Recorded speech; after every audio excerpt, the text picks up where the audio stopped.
আপোনালোকে মোক যিখিনি মৰম দিছে সন্মান দিছে এই মৰম আৰু সন্মানক মই সন্মান জনাই আজি মই এই সভানেত্ৰীৰ পদটো আজি আসন গ্ৰহণ কৰি আজি ৰাইজৰ মাজত মই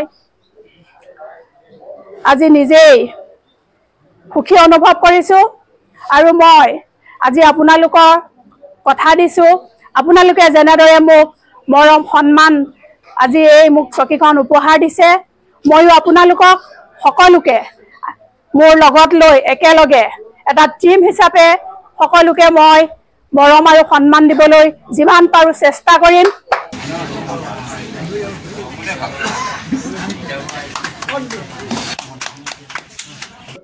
ইতিমধ্যে বিভিন্ন পঞ্চায়তবিলাকক পঞ্চায়তৰ যিসকল সভাপতি বা সভানেত্ৰীয়ে আনুষ্ঠানিক দায়িত্বভাৰ গ্ৰহণ কৰি আছে ৰাইজৰ সৈতে বিভিন্ন ধৰণৰ কথাবাৰ্তা পাতিছে আৰু আমি আজিৰ দিনটোত গহপুৰ সমষ্টিৰ পশ্চিম কলাবাৰী গাঁও পঞ্চায়তৰ যিগৰাকী নৱনিৰ্বাচিত সভানেত্ৰী মন্দিৰা শইকীয়া বাইদেৱে ইতিমধ্যে আনুষ্ঠানিকভাৱে দায়িত্বভাৰ গ্ৰহণ কৰিছে আৰু এই পঞ্চায়তৰ অন্তৰ্গত ৰাইজে তেওঁক শুভেচ্ছা জনাইছে আদৰণি জনাইছে গতিকে আৰকেজে লাইভৰ প্ৰতিগৰাকী দৰ্শকক স্বাগতম জনাইছো নমস্কাৰ মই প্ৰণৱজ্যোতি শইকীয়া আমাৰ সৈতে মন্দিৰা শইকীয়া বাইদেউ আছে বাইদেউ পোনপ্ৰথমে আমাৰ ফালৰ পৰা শুভেচ্ছা জনাইছো আপোনালৈ অভিনন্দন জ্ঞাপন কৰিছো যিহেতু পৰ্যায়ক্ৰমে আপোনালোকৰ যি আনুষ্ঠানিক দায়িত্বভাৰ ইতিমধ্যে হৈ আছে আজি আপুনি আপোনালোকৰ পঞ্চায়তত সভানেত্ৰী হিচাপে দায়িত্বভাৰ গ্ৰহণ কৰিছে বিভিন্ন ঠাইৰ পৰা ৰাইজে আপোনাক আহি সম্বৰ্ধনা জনাইছে বিভিন্ন কথাবাৰ্তা আপোনালোকে পাতিছে গতিকে পোনপ্ৰথমে আনুষ্ঠানিক দায়িত্বভাৰ গ্ৰহণ কৰি ৰাইজৰ কাৰণে আপুনি কি ক'ব বিচাৰে নমস্কাৰ মই প্ৰথমতে আৰকেজে লাইভক ধন্যবাদ জ্ঞাপন কৰিছোঁ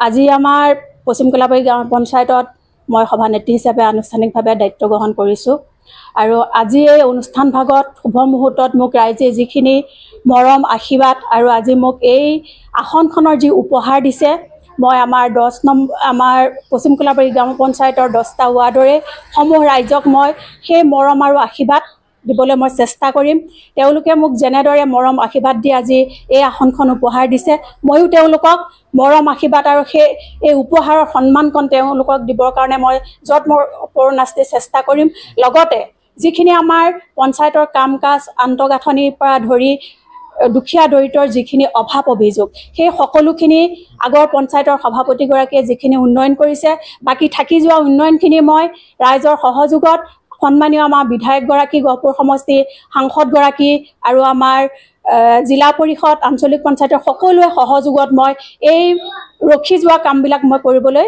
চেষ্টা কৰিম বাইদেউ যেহেতু আপুনি 10 নম্বৰ ৱাৰ্ডৰ পৰা আপুনি প্ৰতিদ্বন্দ্বিতা আগবঢ়াইছিলে আপোনাৰ প্ৰতিদ্বন্দ্বী কেইগৰাকী আছিলে বা নিৰ্বাচনৰ যিটো ফলাফল আপুনি কেনে ধৰণে প্ৰত্যাহ্বানৰ মাজেৰে আপুনি জয়যুক্ত হ'ল কিমান ভোটৰ ব্যৱধানত আপুনি জয়যুক্ত হ'ল হয় মোৰ প্ৰতিদ্বন্দ্বী এগৰাকী আছিলে তেওঁ ভাৰতীয় জনতা পাৰ্টিৰ পুৰণি কাৰ্যকৰ্তাই আছিলে আচলতে তেওঁলোকত মই আচলতে প্ৰতিদ্বন্দ্বী কৰিবলগীয়া নাছিলে তথাপিও যিহেতু তেওঁ প্ৰতিদ্বন্দ্বী কৰিছে হেতু মানে মই নিজে অকমান দুখিত হৈছিলোঁ যেহেতু একে দলৰ দুইজনী মানে পুৰণি কাৰ্যকৰ্তা আছিলোঁ আৰু মই যেহেতু আগবাঢ়িছিলোঁ আগবঢ়াৰ পাছত তেখেত আগবাঢ়িছিলে আৰু একো নাই মই প্ৰত্যাহ্বান বুলি ভবা নাছিলোঁ আৰু মোৰ নিজৰ লক্ষ্য উদ্দেশ্যত মই আগবাঢ়িছিলোঁ আৰু সেই মতে মই ৰাইজৰ মৰম আশীৰ্বাদ বুটলিবলৈ মানে চেষ্টা কৰিছিলোঁ আৰু সেইমতে মোক ৰাইজে মৰম আশীৰ্বাদ দিলে আৰু মোৰ প্ৰতিদ্বন্দ্বীগৰাকীয়ে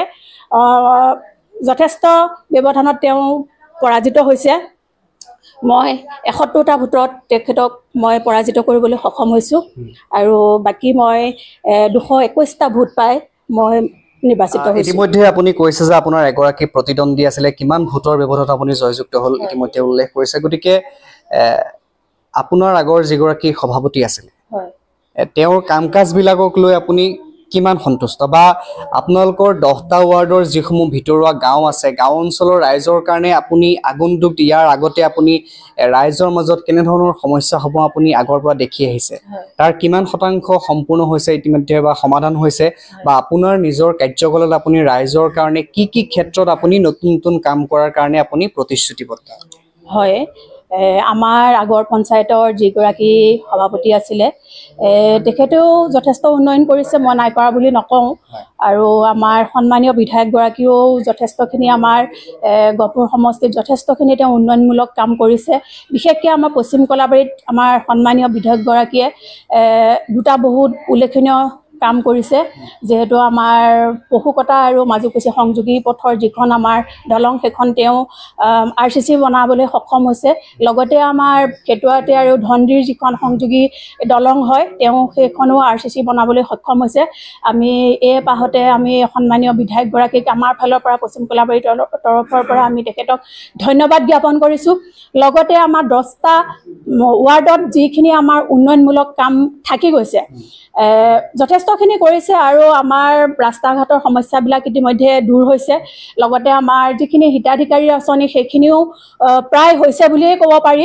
আৰু যিখিনি আমাৰ সৰু সুৰা ৰাস্তা ঘাট বা আমাৰ নলা নৰ্দমা এনেকুৱা বিভিন্ন ধৰণৰ সৰু সুৰা কিছুমান মানে অসুবিধা আছে আৰু সেইখিনি মই ভাবিছোঁ আমাৰ বিধায়কগৰাকী আৰু আমাৰ 10টা ৱাৰ্ডৰ সদস্যসকলক লগতে আমি জিলা পৰিষদ, আঞ্চলিক পঞ্চায়ত, সাংসদ সকলোকে লগত লৈ একেলগে আমি সকলোৰে সহযোগত এই যিখিনি আমাৰ কাম থাকি গৈছে সেইখিনি কৰিবলৈ মই যৎপৰোনাস্তি চেষ্টা কৰিম। ইতিমধ্যে মন্দিৰা শইকীয়া বাইদেউ সকলোখিনি কথা উল্লেখ কৰিছে। বাইদেউ আপুনি যিহেতু বিজেপি দলৰ এগৰাকী কাৰ্যকৰ্তা হিচাপে আপুনি বহুদিন আপুনি দলত আছে, গতিকে সামাজিক দায়বদ্ধতা হিচাপে সামাজিক ক্ষেত্ৰখনত হওক, সাংস্কৃতিক ক্ষেত্ৰখনত হওক বা আপোনালোকৰ 10টা ৱাৰ্ডৰ গাঁৱৰ যিসকল যুৱক যুৱতী আছে, আই মাতৃ আছে, তেওঁলোকৰ কাৰণে আপুনি যিহেতু নিজেও এগৰাকী মহিলা সভানেত্ৰী, গতিকে বিশেষকৈ তেওঁলোকৰ কাৰণে কিবা নতুন বেলেগ ধৰণৰ কাম কৰাৰ কিবা পৰিকল্পনা আপুনি পুহি ৰাখিছে নেকি? বা সামাজিক দায়বদ্ধতাৰ যিখিনি কাম খেলৰ কথাই হওক, সাংস্কৃতিক কথাই হওক বা যুৱক যুৱতীসকলৰ কথা হওক, তেনেধৰণৰ ক্ষেত্ৰসমূহ আপুনি কেনেধৰণে আগবঢ়াই লৈ যাম বুলি আপুনি পৰিকল্পনা কৰিছে? হয়, মই যিহেতু সমাজৰ লগত বহুদিনৰ পৰা জড়িত হৈ আছোঁ আৰু দলতো বহুদিনৰ পৰাই জড়িত হৈ আছোঁ জানে। দলত বহুদিনীয়া পুৰণি, তথাপিও জনপ্ৰতিনিধি হিচাপে এইবাৰ মই প্ৰথম দায়িত্বভাৰ গ্ৰহণ কৰিছোঁ।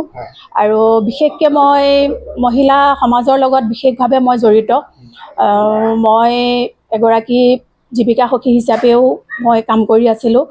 মই SRMৰ লগত যথেষ্ট পৰিমাণে যোগসূত্ৰ ৰাখিছিলোঁ আৰু মই আগতেই PRI শিবিৰৰ কনভাৰ্জেঞ্চ প্ৰজেক্টত মই জড়িত হৈ আছিলোঁ।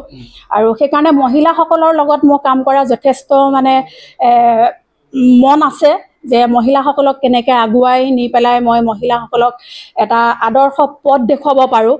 তেখেতলোকে যাতে নিজেই নিজক মানে নিজৰ জৰিয়তে নিজৰ সংস্থাপন বা নিজেই নিজৰ ওপৰত আত্মনিৰ্ভৰশীল হৈ পেলাই তেখেতলোক আগুৱাই যাব পাৰে। আৰু আমাৰ অঞ্চলটোত মহিলাৰ কাৰণে কৰিবলগীয়া যথেষ্টখিনি কাম আছে। যিহেতু আমাৰ বিশেষকৈ আমাৰ মহিলা সমিতিৰ মহিলাসকলৰ কাৰণে আমাৰ গৃহৰ অভাৱ হৈ আছে। আৰু আমাৰ ইয়াত এখন আমাৰ যিহেতু আমাৰ বিভিন্ন ল'ৰা ছোৱালীবিলাক আছে, সৰু সৰু কণ কণ শিশুসকল আছে, কণ কণ শিশুসকলক খেলিবৰ কাৰণে আমাৰ ধৰক যদিও স্কুলবিলাকক সেই ব্যৱস্থা দিছে, তথাপিও মোৰ এটা সপোন আছে যাতে মই এখন শিশু উদ্যান ইয়াত আমি গঢ় দিব পাৰোঁ। লগতে মোৰ এটা সপোন আছে যে আমাৰ পশ্চিম কলাবাৰী গাঁও পঞ্চায়তৰ আমাৰ 10 নম্বৰ ৱাৰ্ডত মই এখন শ্মশান খোলাৰ এটা মোৰ পৰিকল্পনা আছে। আৰু লগতে মহিলাসকলক হেণ্ডলুমৰ জৰিয়তে হওক বা বিভিন্ন ধৰক আজিকালি বহুতখিনি আমাৰ মহিলাৰ কাৰণে কৰিবলগীয়া উদ্যোগী কাম বহুতখিনি আছে।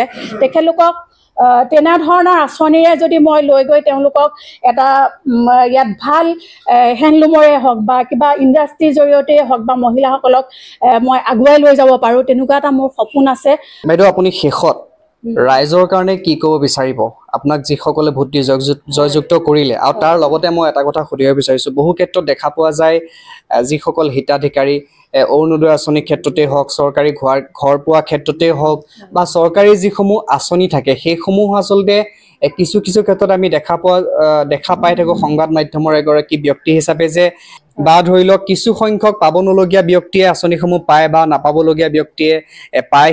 সেই বিষয়সমূহ আপুনি নতুনকৈ দায়িত্ব লোৱাৰ পিছত আপুনি দুখীয়া যিসকল পাবলগীয়া হিতাধিকাৰী বা যিসকল বৃদ্ধ আই মাতৃয়ে হওক বা অৰুণোদয় পাবলগীয়া ব্যক্তিয়ে হওক, চৰকাৰী ঘৰৰ ক্ষেত্ৰতে হওক, ৰেচন কাৰ্ডৰ ক্ষেত্ৰতে হওক, যিখিনি চৰকাৰৰ পৰা যিখিনি পাবলগীয়া আঁচনি সেই আঁচনিসমূহ প্ৰকৃত হিতাধিকাৰীক দিয়াৰ কাৰণে আপুনি নতুন কিবা পদ্ধতি বা নতুন কিবা ব্যৱস্থা গ্ৰহণ কৰাৰ কথা আপুনি ভাবিছে নেকি? হয়, আচলতে পঞ্চায়ত এটা দায়িত্ব গ্ৰহণ কৰিছোঁ যেতিয়া সভানেত্ৰী হিচাপে।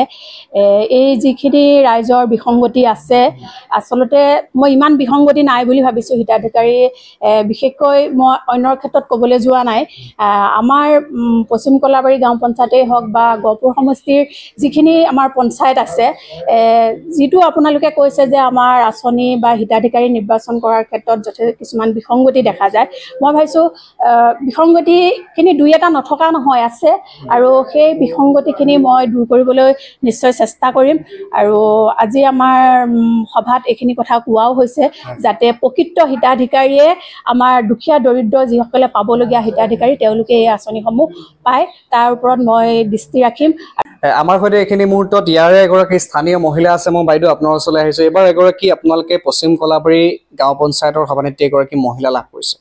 ইয়াৰ অন্তৰ্গত এগৰাকী নিবাসী হিচাপে, মহিলা হিচাপে কি ক'ব, তেওঁ কেনেধৰণে ৰাইজৰ কামসমূহ কৰাটো আপোনালোকে বিচাৰিছে?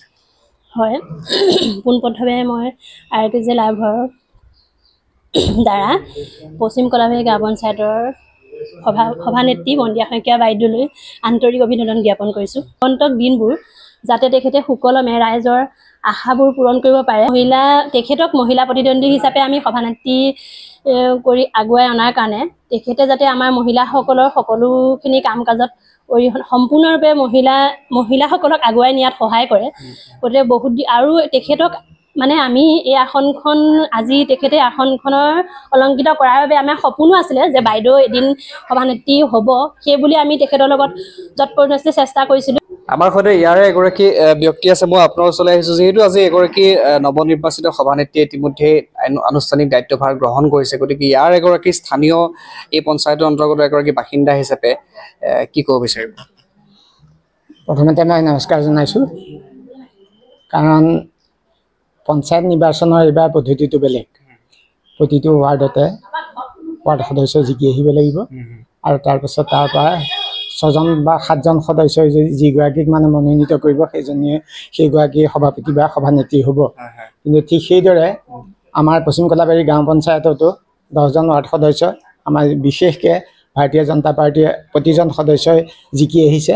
আৰু সেইমতে সৰ্বসন্মতভাৱে আমাৰ সন্মানীয়া, মোৰ নিজৰ ৱাৰ্ডৰ সন্মানীয়া বন্দিয়া শইকীয়া বাইদেউক মানে সভানেত্ৰী হিচাপে তেওঁলোকে নিয়োগ কৰিলে। কৰাৰ পাছত আজি এই শুভ দিনটোতে তেখেতক আজি কাৰ্যালয়ৰ যিটো দ্বাৰ উন্মোচন তেখেতৰ দ্বাৰাই কৰাই আজি আমি তেখেতৰ চকীত বহুৱাইছোঁ। আৰু লগতে আজি অতি আনন্দিত, যিহেতু আমি আমাৰ ভবামতে যেনেধৰণে ভাবিছিলোঁ তেনেধৰণে আমাৰ পঞ্চায়তখন হৈছে। আৰু সেই পঞ্চায়তে আমি আশা ৰাখিছোঁ আগন্তুক যি 5 বছৰ কাৰ্যকাল, এই কাৰ্যকালৰ ভিতৰত তেখেতলোকে এটা সুনাম কঢ়িয়াই আনিব। আমাৰ এই পশ্চিম কলাবাৰী গাঁও পঞ্চায়তৰ সমস্ত মানে হিতাধিকাৰী বুলি উল্লেখ কৰিছোঁ, প্ৰতিগৰাকী মানুহ যাতে উপকৃত হয় তেখেতে চিন্তা কৰি চৰ্চা কৰিব বুলি সকলো সদস্যকে মই আহ্বান জনাইছোঁ।